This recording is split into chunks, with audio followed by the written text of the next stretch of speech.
Ahojte kutilovia.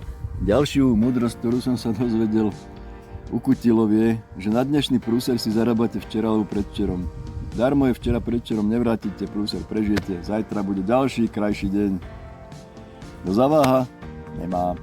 A tak tí, čo zaváhali a nekúpili si váhu na jar, celé leto ju nemali. A môžem ju konečne nakrútiť. Toto je tá váha, ktorú som vám spomínal. Váži do 200 kg.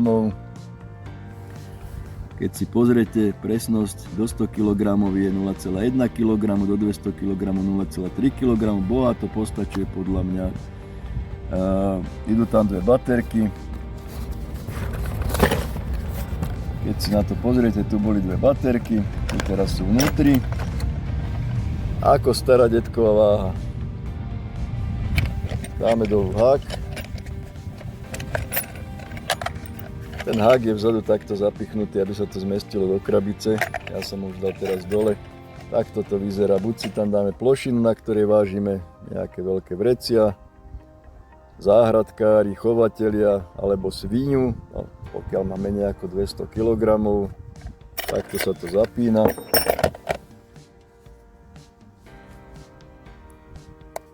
Displej je podsvietený, takže pekne ho vidíme. A môžeme s ním hocičo odvážiť.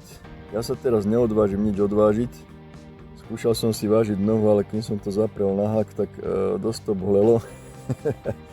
Ale vidíte, že v podstate keď si to takto chytím, tak už váži.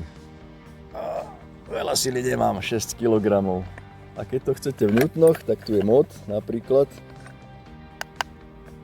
Mod to sú libry. A toto sú newtony. Uvidíme, koľko newtonov dokážeme vyťahnuť. 6,4 newtona. Dobrý som. No, tak kto bude chcieť, tak teraz ju máme. Tak neváhajte a kupujte váhu. ukutilo.sk ju nájdete. Pekný víkend.